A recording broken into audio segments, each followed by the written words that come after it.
Most bank robbery stories feature a thief who's incredibly smart because robbing a bank isn't something ordinary. It takes careful planning and flawless execution. But for the thief to be really stupid and still pull it off, that's unheard of. You could call it pure luck, but today's thief had a lot of luck. He managed to rob one of the 4 biggest banks in all of China and got away with it. And today, I'm going to tell you the story of a man who robbed the same bank 3 times, taking more than 51 million yuan. Handan, China, October 2006. The day was starting to grow dark, and the manager of the vault at the Agricultural Bank of China was still inside the bank. After everyone else had gone home, he felt tense, uneasy, and couldn't shake the feeling that something was wrong. 2 security guards were stationed outside, and that gave him a slight sense of safety. But as the vault manager, he had to personally make sure everything was under control, because he was the one ultimately responsible. He stepped into the printing room, then checked the meeting room. No one was there, and there were no problems. After that, he walked into the bank's vault. The cash was right where it was supposed to be, and the bank's security system, along with the cameras, had been disabled. Everything was going exactly as planned. He started counting the money, and the excitement of soon becoming rich began to take over his thoughts. When he finished, he put the money into a bag and walked out of the vault. The manager's name was Ren Xiaofang, and being the vault manager made the robbery much easier for him. Still, he knew he had to be cautious. This wouldn't be over so easily. He left the bank, reached his car, and suddenly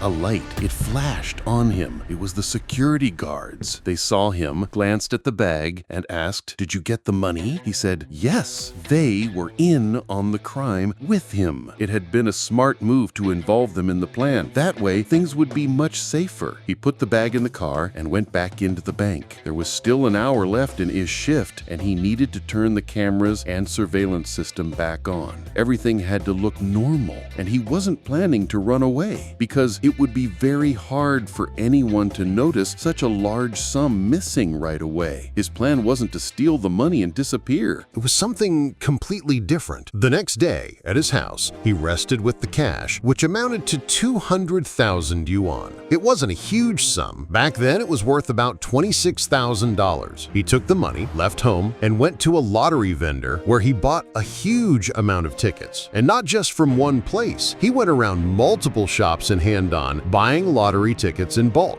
That had been his plan from the start, to use the money he stole from the bank to buy lottery tickets, win the jackpot, and then return the stolen money to the bank before anyone even noticed. And that way, everything would be just fine. He wanted to make sure that after returning what he stole from the bank, he would still have money left over from the jackpot. Of course, you all know this idea is extremely stupid, because the whole point of the lottery is that they print a massive number of tickets and sell far more than the value of the prizes they're giving out. The chances of winning more than what you spent on tickets are very low. If it were that simple, people would have done it many times before. But despite what logic and reason say, Ren was incredibly lucky. Even though the odds of winning the lottery were tiny, he won, and his plan worked. He returned the 200,000 yuan to the vault and kept a large sum for himself. Everything went smoothly and quickly, and no one noticed a thing. Now, most people in his position would just move on and live their life normally, but that's not what he did. 5 months later, in March 2007, the success of his first plan gave him confidence and pushed him to go for a second round. This time, his ambitions were much higher. At that time, the Agricultural Bank of China was one of the 4 largest banks in the country, and the vault was filled with cash, and he wanted to take a lot. So much, in fact, that he had to bring in additional people to help him. He already had the 2 security guards. They were in his pocket, but they were only useful for guarding the place. This time, he needed someone inside the bank to help carry the money and, more importantly, to cover for him in case any of the bank employees noticed. The first time, when he took the 200,000 yuan, no one noticed it was missing. It was a small amount compared to what was in the vault, but this time, he was was planning to take 50% of everything in the vault, and it would be obvious that a huge amount of cash was missing. The employee he had his eye on, the one he decided to bring into the plan, was the manager of the second vault. That man was the only one who could possibly notice the missing money, so Ren needed him to be part of the heist. But there was a big risk. If he told him and the man turned out to be honest, Ren would be exposing himself as the thief.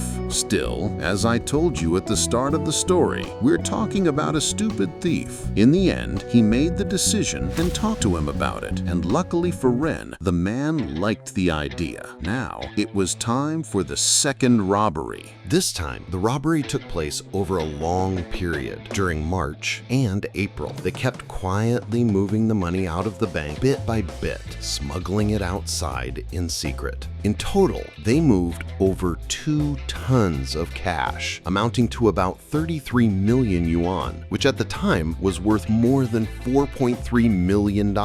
During that period, because of the sheer amount of money they had stolen, even though the two of them were the only ones responsible for the vault, other employees began to notice the cash was missing. It didn't take long, but no one reported it to the police. As the vault managers, they were able to come up with excuses and convince everyone that such errors or discrepancies happen from time to time, and that the money would be returned. Their explanation was that there were transfers for investments and other matters that not everyone was aware of. The employees who noticed the missing cash didn't have full access to all the details of what was going on, so no one was overly concerned. Everyone believed them, and things went on as normal, or so it seemed. In reality, all of this was just a cover, buying them time so they could cash in the lottery tickets they had bought. And they hadn't just bought a few tickets, they had purchased an enormous number. They spent the entire 33 million yuan on lottery tickets, piling up stacks of them at home. Over several weeks, they bought lottery tickets on a scale never before seen in the history of the country's lottery. But this time, the lottery did the natural thing, and the winning ticket wasn't theirs. They lost everything. Of course, they hit rock bottom, and suspicion around them in the bank began to grow. Things didn't fix themselves at the bank like they had told everyone, and the money still hadn't been returned. Out of desperation, Ren and his partner came up with a solution: rob the bank for a third time. They kept telling each other, this time, we're definitely gonna win. In the third robbery, they stole 18 million yuan, about $2.3 million,